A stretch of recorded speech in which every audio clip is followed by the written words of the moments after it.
ఓం గం గణాధిపతయే నమః. హాయ్ అండి, అందరికీ నమస్కారం. మనం ఈరోజు ఈ వీడియోలో సెప్టెంబర్ 2వ తేదీన సోమవతి అమావాస్య వచ్చింది. సోమవతి అమావాస్య రోజున వీటిని దానం చేస్తే మీకు విజయము, అదృష్టము రెట్టింపు అవుతుంది. ఈ వీడియో కనుక మీకు నచ్చినట్లయితే లైక్ చేయండి, షేర్ చేయండి, సబ్స్క్రైబ్ చేసుకోండి. ఈ వీడియో లాస్ట్ వరకు స్కిప్ చేయకుండా చూడండి. ఇలా చేయడం వల్ల ఈ వీడియో మరి కొంతమందికి రీచ్ అవుతుంది. Please subscribe me, support me. Thank you for watching. September 2వ తేదీన సోమవతి అమావాస్య వచ్చింది. పితృదేవతల ఆరాధనకు ఈరోజు చాలా ముఖ్యమైనదిగా పరిగణిస్తారు. ఈరోజు చేసే దానము, స్నానానికి అధిక ప్రాముఖ్యత ఉంటుంది. అమావాస్య రోజు ఈ ఏడింటిలో ఏ ఒక్కదాన్ని దానం చేసినా మీకు విజయము, అదృష్టము రెట్టింపు అవుతుంది. సోమవతి అమావాస్య రోజు మనం దానం చేయవలసిన వస్తువులు ఏంటో ఇప్పుడు మనము తెలుసుకుందాము. సోమవతి అమావాస్య చాలా పెద్దదని చెప్తారు. సోమవారము అమావాస్య కలిసి వస్తే దాన్ని సోమవతి అమావాస్య అంటారు. ఈరోజు స్నానం, దానానికి ఎంతో ప్రాముఖ్యత ఉంటుంది. పితృదేవతల ఆరాధనకు, వారికి నైవేద్యాలు సమర్పించేందుకు ముఖ్యమైన రోజుగా భావిస్తారు. సోమవతి అమావాస్య రోజు కొన్ని వస్తువులు దానం చేయడం వల్ల పూర్వీకులు సంతోషిస్తారు. అలాగే ఇవి మీకు విజయము, అదృష్టాన్ని పెంచేందుకు మార్గాలుగా ఉపయోగపడతాయి. అమావాస్య రోజు ఆచరించే ఆచారాలు దైవిక ఆశీర్వాదాలను, పునర్జన్మ చక్రం నుంచి విముక్తి కలిగిస్తాయని నమ్ముతారు. పూర్వీకుల కోసం ప్రార్థనలు చేస్తూ దాన ధర్మాల్లో పాల్గొంటారు.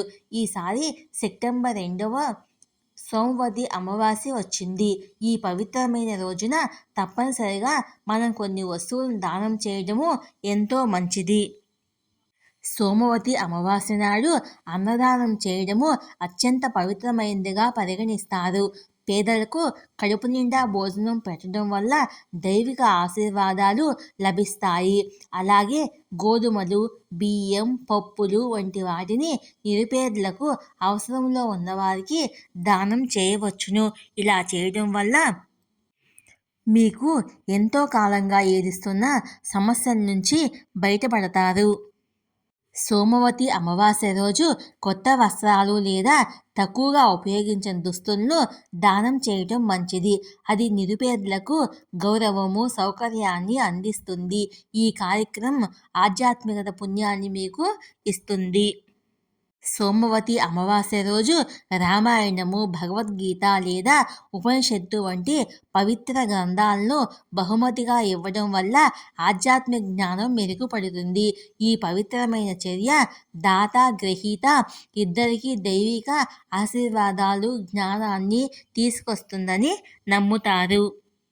సోమవతి అమావాస్య రోజు నెయ్యి దానం చేయడము పవిత్రత, ప్రకాశానికి ప్రతీకగా ఉంటుంది. నెయ్యిని పవిత్రమైన ఆచారాల్లో దేవతలకు నైవేద్యంగా ఉపయోగిస్తారు. ఇది అత్యంత విలువైన విరాళంగా మారుతుంది. సోమవతి అమావాస్య రోజున ఉప్పుని కూడా దానం చేయవచ్చు. ఇది మీకు మంచి మేలు చేస్తుంది. దాతకు ఆధ్యాత్మిక పుణ్యాన్ని ఇస్తుంది. సోమవతి అమావాస్య నాడు డబ్బులు విరాళంగా ఇవ్వడం కూడా గొప్ప చర్యగా పరిగణిస్తారు. అవసరమైన వారికి, పవిత్రమైన కార్యాలకు నిధులను సమకూర్చడము మంచి పని. ఉదారమైన కార్యక్రమం యోగ్యతను ఇస్తుంది, కృతజ్ఞతాభావాన్ని, సంతృప్తిని పెంపొందిస్తుంది. సోమవతి అమావాస్య రోజు రావి చెట్టు చుట్టూ ప్రదక్షిణలు చేయాలనే నియమం ఉంది. అలాగే చెట్టుకు నీరు సమర్పించాలి. సాయంత్రం రావి చెట్టు కింద దీపం వెలిగించాలి.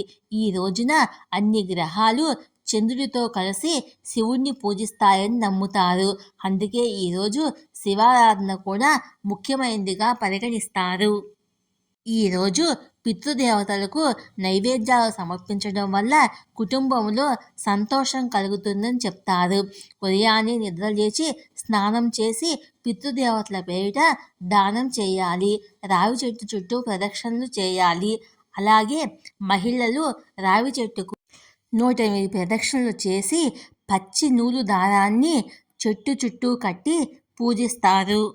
సోమవతి అమావాస్య రోజు పైన చెప్పిన పరిహారాల్లో ఏ ఒక్కదాన్ని పాటించినా మీకున్న అన్ని సమస్యల నుంచి విముక్తి లభిస్తుంది. ఈ వీడియో కనుక మీకు నచ్చినట్లయితే లైక్ చేయండి, షేర్ చేయండి, సబ్స్క్రైబ్ చేసుకోండి. ఈ వీడియో లాస్ట్ వరకు స్కిప్ చేయకుండా చూడండి. Please subscribe me, support me.